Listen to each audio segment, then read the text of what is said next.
Okay, so in this presentation I want to talk a little bit about extending the timeline. Right now we only have 30 frames of time, so we have 1 second of time.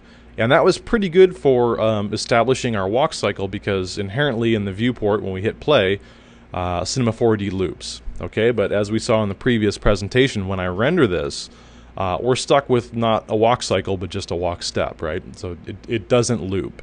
Now we could loop it in QuickTime and watch it, but that's not really the effect that we're going for. And there's a couple of different ways to manage our keyframes. So probably the best way to do this is to handle this through the timeline. Now there's a couple of different ways to do this.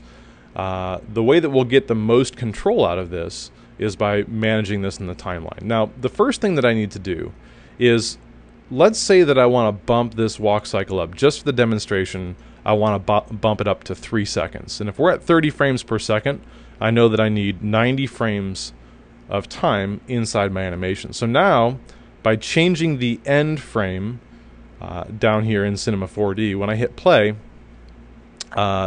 basically what's happening is the timeline is playing all the way through, but the animation is only occurring on the first 30 frames. Okay, so the first 30 frames, everything looks good, and then Cinema 4D just kind of drops off and our animation pauses. So we still have the potential for more stuff happening, but we just don't have any keyframes there. So this is really easy to fix. If I go to Window and I go to Timeline, that brings up the timeline window, and I'll just deselect everything. If I go and I select the walker, basically right now I have all of the keyframes on this object selected.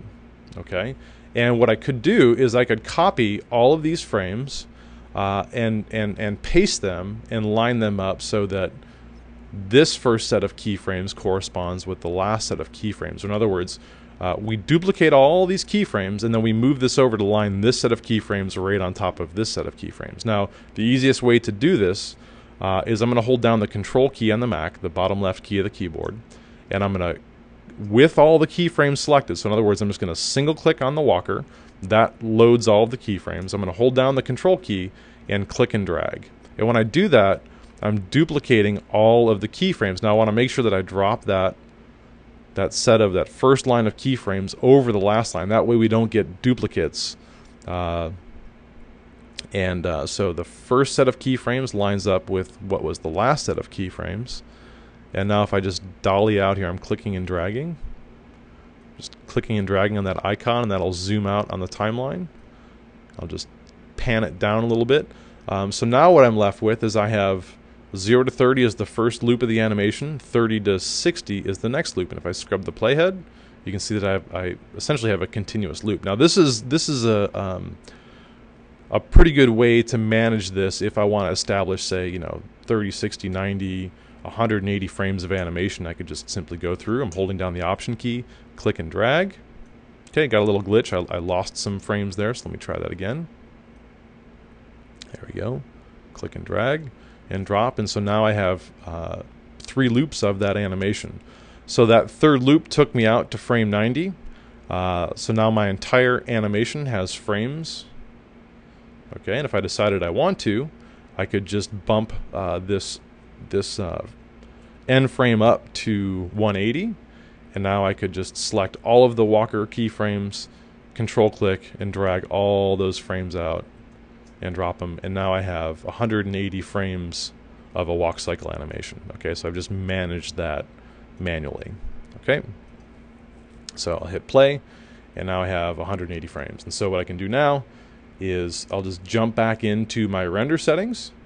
So my output has been set to all frames, and all frames now means 180 frames.